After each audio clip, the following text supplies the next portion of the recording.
Hello everyone, welcome back to my channel. আশা করি তোমরা সবাই খুব ভালো আছো, সুস্থ আছো। তো আজকে তোমাদের সাথে শেয়ার করছি একটা নতুন ব্লগ।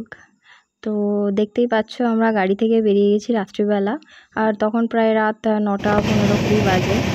আর সেখান থেকে আমরা চলে গেছিলাম খাগড়াঘাট স্টেশন, যেটা আমাদের বাড়ির কাছে। বহরমপুরে যারা থাকো তারা তো চেনে এই স্টেশনটাকে। এখন আমরা ট্রেনে উঠে পড়েছি, কিছুই আওয়াজ হয়তো শুনতে পাবে না। কাল সকালে উঠে তোমাদের সাথে আবার কথা বলবো, আর কোথায় যাচ্ছি সেটা বলবো। সো তোমরা দেখতেই পেলে আমি অলরেডি ট্রেনে উঠে পড়েছিলাম, আর কোথায় যাচ্ছি সেটাও তোমাদের সাথে শেয়ার করব। একটু সবুর করো। আসলে অনেক দিন পরে বাড়ি থেকে বেরোলাম, তো ট্রেনে বেসিক্যালি কিছু কথা বলে আই থিঙ্ক ওরকমই বাজে আওয়াজ আসছিলো বলে আমি সেরকমভাবে আর কথা বলিনি। ভেবেছিলাম ভয়েস ওভার দিয়েই তোমাদের সাথে শেয়ার করব। আর এটা হচ্ছে, তোমরা বুঝতেই পারছো আশা করি, এটা হচ্ছে ফারাক্কা বাঁধ, যেটা রাতের বেলায় দেখতে অসাধারণ অপূর্ব সুন্দর লাগছিল। আমার যেহেতু ফোন ক্যামেরা নয়, অতটা হয়তো ভালো ডিটেল ক্যাপচার করা হয়নি, বাট নিজের চোখে দেখে তো এত তৃপ্তি আসছিল যে কি বলবো, অসম্ভব সুন্দর লাগছিল। আর এখানে দেখো, আর খুবই সুন্দর একটা হাওয়া আসছিল। বেশ অনেক দিন পরে এরকম লং জার্নি করলাম, ভালোই লাগলো।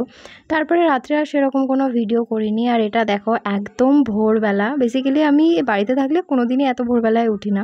এটা মেবি তখন 4:10-15 বাজে হয়তো। আমি জাস্ট ট্রেনে মুখটা ধুয়ে এসে ব্রাশটা করে আমি তোমাদের সাথে এই ক্লিপিংটা শেয়ার করছি। তাড়াতাড়ি করে নিয়েছিলাম, কারণ ট্রেনে অনেক সময় জল থাকে না।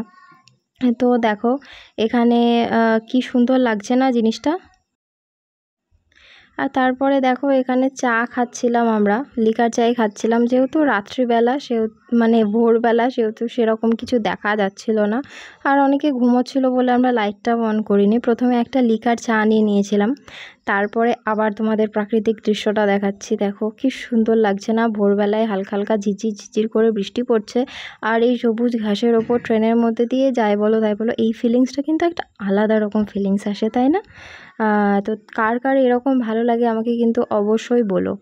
আর তখন আমরা মোটামুটি কোচবিহারের কাছে পৌঁছে যাচ্ছিলাম। আর এতক্ষণ অপেক্ষা যখন করালামই, এবার বলেই দিই আমি কোথায় যাচ্ছি। আমি আসাম আসছি, আসাম যাচ্ছিলাম আর কি।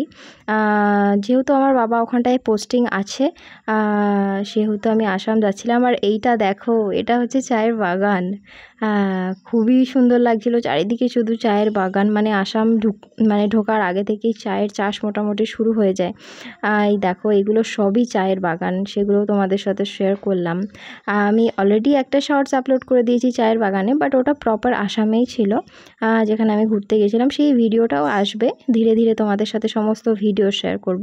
আর দেখো দূর পর্যন্ত দেখা যাচ্ছে, খুবই সুন্দর লাগছে চায়ের বাগান চারিদিকে, আর তার উপরে ছোট ছোট গাছ। তারপরে ভাবলাম এত সুন্দর যখন ওয়েদার আর বৃষ্টি পড়ছে, একটা রিলস না কেন বানিয়ে নিই।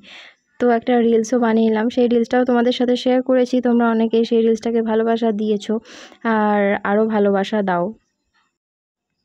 আর সকালের আলো ফুটতেই ভাবলাম এবার তোমাদের সাথে একটু কথা বলি, বাট এতটাই ট্রেনের আওয়াজ হচ্ছিল যে তখন আমি কথা বলে উঠতে পারিনি। আর এই যে আমার ভাই, আর এই যে আমার হাজব্যান্ড, এখানে বসেছিলাম আর দেখছিলাম যে আলোটা ঠিক কোন দিক দিয়ে পাবো, বাট সেরকমভাবে ট্রেনের মধ্যে আলো পাচ্ছিলাম না।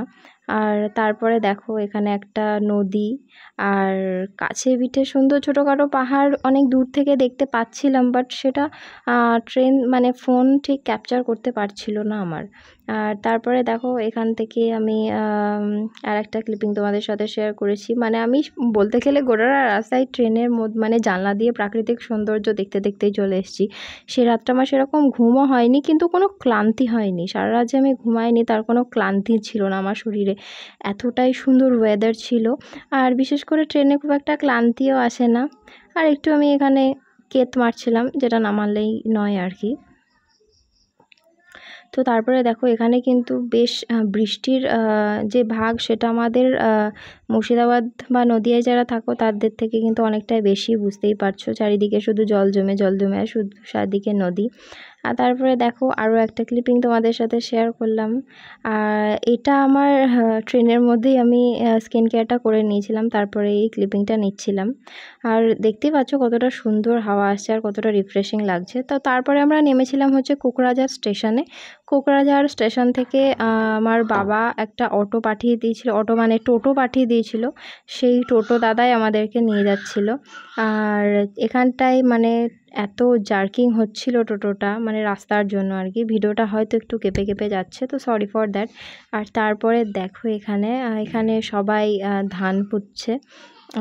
ধান পোঁতার সময়টা কিন্তু দেখতে খুব সুন্দর লাগে, তাই না?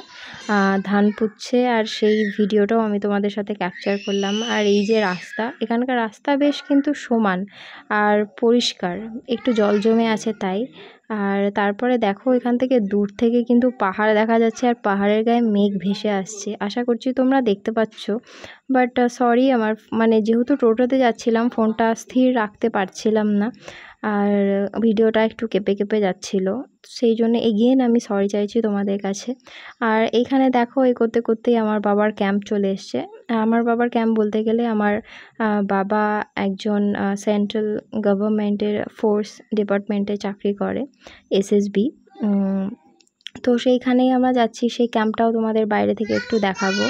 আর এই যে গেট, মানে ওটাও একটা গেট, এটা ফার্স্ট গেট, এই গেট দিয়েই যাতায়াত করা যায়। তো তারপরে কিছু চেকিংয়ের পরে যেহেতু বাইরে থেকে আসলাম, কিছু তো চেকিং তো হয়, আর বাবা আসার জন্য একটু অপেক্ষা করছিলাম। বাবা এসে সমস্ত চেকিং কমপ্লিট করে দিয়ে আমাদেরকে ভেতরে নিয়ে গেল। আর ভেতরে গিয়ে দেখো পরিবেশটা কিন্তু খুব সুন্দর। আর এই যে ক্যাম্পটা, সেটা কিন্তু একদম পাহাড়ের ভেতরে।